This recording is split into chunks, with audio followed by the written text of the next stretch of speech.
कोर्टानं गोगावलेंना प्रतोद म्हणून अवैध ठरवलं, मात्र कायमस्वरूपी निवड अवैध ठरवली नव्हती। TV9 मराठीच्या मुलाखतीमध्ये निकालावरच्या प्रत्येक शंकेवर राहुल नार्वेकर यांचं उत्तर।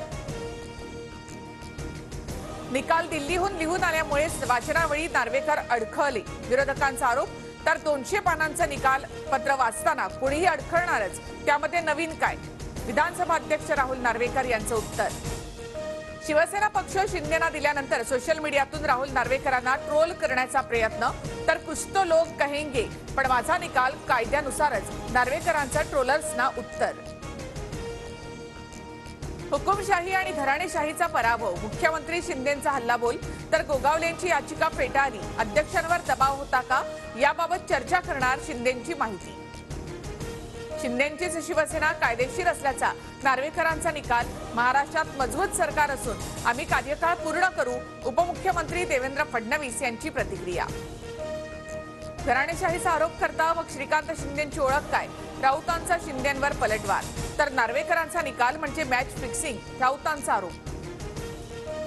संजय राऊतांसह आदित्य ठाकरेंवर हक्कभंग प्रस्ताव आणणार, भाजप आमदार राम कदम आक्रमक, तर असंसदीय शब्द वापरल्यामुळे हक्कभंग आणण्याचं काम सुरू, शंभूराज देसाई यांची माहिती। निकालामध्ये नार्वेकरांनी सुप्रीम कोर्टाने घातलेली चौकट पायदळी तुडवली, त्यामुळे कायदेशीर लढाई तर नक्की होणार, ठाकरे गटाचे नेते अनिल परब यांची प्रतिक्रिया।